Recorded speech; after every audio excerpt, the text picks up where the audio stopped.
Hello, welcome back. So this video we're just going to quickly be looking into how to change the background color. Now this can be simple, but it can also be a bit tricky as well depending on what you want. So here we are, we're open in scene 1 here, and we've also got scene 2 open here as well. So let's say, for example, that you're not liking the vintage, you're not liking kind of the paper effects here, and you want to change it. Well, we'll start by switching off the vignette there. We've just got this plain color now, and you basically want a different color here. What can you do? Well, you'll notice the template only comes with these two colors here, and you probably, there's a good chance that you won't want these two colors. So what we're going to do is I'm going to show you two ways in which you can change this. Now, the first way is actually to edit this layer within the scene. What we can do, we can come over to Effects and Presets, and if you can't see that window, you can come to Window here, Effects and Presets. We're going to enter in Fill. You can see I've already done it.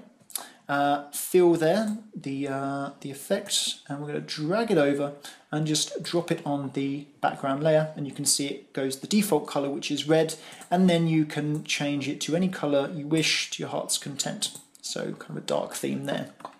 Now that's all very well, but it means that it doesn't actually change over to any other scenes, which probably isn't convenient because most people, I suspect, will want to have the same background color throughout. So what can we do?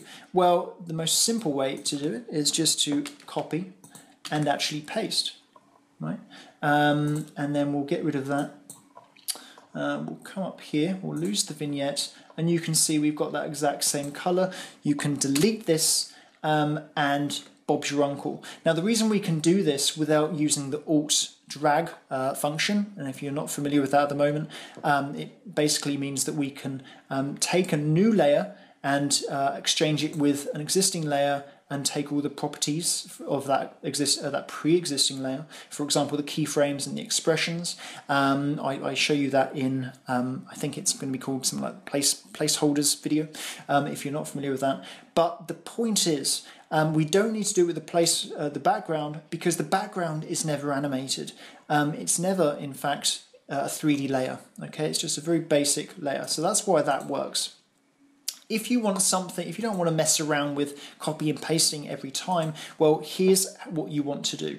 We're going to come to the project panel here. We're going to click on our background layer here. Now, this isn't as easy as it could be, but it's going to save you a bit more faffing about a bit later on. So we're going to click on this layer. We're going to come up to Layer here, New. Click on Solid. We're going to call this whatever we want. I'm just going to call it Background here.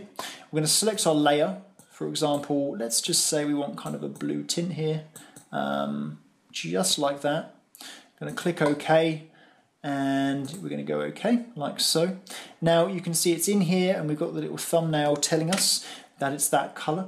What we can do now is we can actually delete this, or I'm just going to hide it here because I'm going to revert it back very shortly.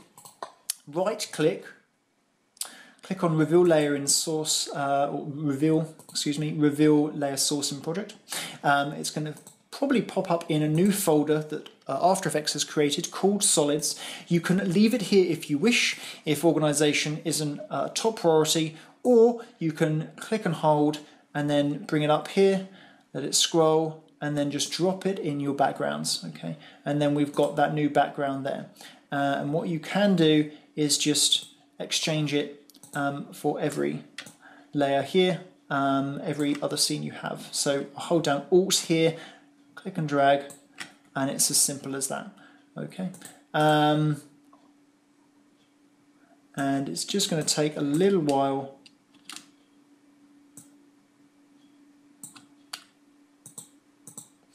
Excuse me, no, it's done that because it has a fill applied to it, so obviously the Alt and drag has taken on those properties. We don't want that, so if we go back, and what we'll do is we'll get our layer and we'll just drag it in anew, and then we get that layer in there like so. And that's how to change the background color.